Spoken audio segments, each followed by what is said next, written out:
Pada saat ketika itu kan, saya diputusin sama cewek saya tuh gundah gulana saya dibuatnya kan.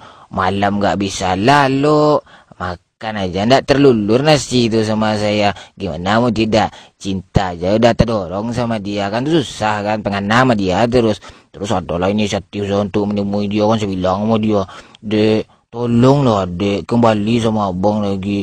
Apakah tidak ada jalan maaf buat abang untuk kembali bersamamu, dek? Terus saya kan, terus dia menggeleng dia tuh, bingung juga, saya takut saya itu. Saya bilang sama dia, tolonglah dek, cintaku hanya padamu, dek. Terus saya kan, terus dia mengangguk kan, kita kembali tanya. Senang ya terdapat disebut. Nostalgia waste kan, mengenang-enang masa dulu kan, was kita banyak permainan yang lah pudar kini kan ada contoh kan, model main gimbot kan, amin mereka gua. Itu adalah badi-badi aku ketika rayu aku rami preman gua mah. Itu bongkar pasang aku cewek main mereka gua mah, amin congkak mereka kayak kan. Itu badi-badi tembak-tembak aku peluru macam-macam gua mah. Ada dalam yang balon tu kan, balating ke muka macam-macam lah. Itu badi-badi batuang, macam nama dia di daerah masing-masing. Siang mah, kau mainan nama tempat sana kau. Tu mandi di batang ayun dia mandi tak kanai lah ha. Tu mancing mensuruh-suruhan doan-doan. Tu main ban mereka kau dia. Tu main kelereng kan dia. Lah tak kanai sana.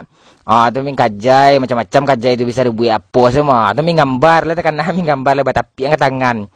Tu main koko ha. Banyak lah main mas rokok tu ada gua. Tunggulah lu batanang lah wak mencari seketik. Anak mau sabar dah. Wak tanyong kasih Allah si Allah sentalai tiba kau mah. Aku si Allah tiba wak tanyong kenyo lah. Kemarilah sesemua. Ada serokok tu Faisal kau nampak dang. Ada nampak ada sini ada pakai kolor dah ha. Yalah baca ruwe lego. Anak gadis kini kebanyakan tak tahu untuang nampak retek sibuk je HP dalam kamar situ. Kok disuruh ada jawab dia. Nantilah mah ada tugas penting. Banyak bana alasan kamu. Menyasar dia menggadang kau tahu kadang kau mereka rancak nak ular dengan kadang lain. Ajuan tanyaan keadaan lain. Nanya bahasa Inggris kau dah. Kalau hujan apa bahasa Inggris ada? Water down. Itu bahasa Inggris itu malah. Kalau wes nulis di sky, just vermit sky ni wes. Ang pengarahan dan. Pada suatu ketika kan saya pergi main ke rumah teman saya. Hari libur kayak itu tuh pergi saya kan. Udah senja raya hari pulang saya lagi. Pas nyampe di jalan, turunlah hujan dengan lebatnya kan. Ada petus, kilat, petir. Guru juga ada kayak itu. Tuh kencang saya pulang lagi kan. Pas sampai di rumah, apa disebut basah kuyup saya semuanya kan. Dah enak perasaan saya ini ya. Jangan-jangan saya sakit ini. Terus saya kan bertanya saya sama diri saya sendiri. Kenapa yang terjadi ini sebenarnya ini? Terus saya kan. Terus nyatanya mah saya dan sesak tercirit kiranya ini penyebab perasaan saya tidak enak ini. Abang orang Periaman. Tidak ketaluk doh. Biarlah bang saya. Mencari piti ya. Ang kebiasaan makan bakwan orang tu nang bayar. Ada nak ada piti roh dan. Nak ada piti mengang makan je bakwan orang. Malu sang kau mah geladi. Nak ada piti jadi makan bakwan orang tu. Nadia sama Iqbal, pai balik bakso keluar lah. Tak usah pakai mie ya. Banyak selado ya. Kalau padanya kan lamanya kan capek je lama-lama. Apa kau mah? Iya pak. Apa kami suruh-suruh? Di malu kan dicari tukang bakso di tengah laut ke gua? Yalah. Apa kau ada suruh awak? Mari ke mana nasi dia?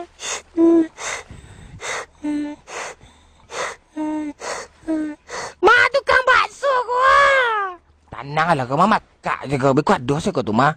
Di malu aduh gua. Hati dan lah rusak nak semangat dan hidup rancak mati dan lain. Baca rela kamu anda ada alat untuk nyomon. Beko mati lu pajak aku bunuh diri gua. Aku ledo gua. Lilin cinta. Beko majayan. Tengah malam masalah lilin gua ha. Timbul cinta yang membara di hati yang tu mah semangat arah hidup yang sudah tu dia tu mah. Arah hidup yang jaleh le dia tu mah. Cubalah kerundang. Indah anak gadis senang jangak kini goron laki-laki yo gata lo. Tapi lalak mato macam lena rancak tu. Ke mana tu dek? Ke sini lah. Malih mah. Elok puyo orang dalam buang lo korang catuk kepala orang tu jadi diang tu. Tahu malu orang tu mah.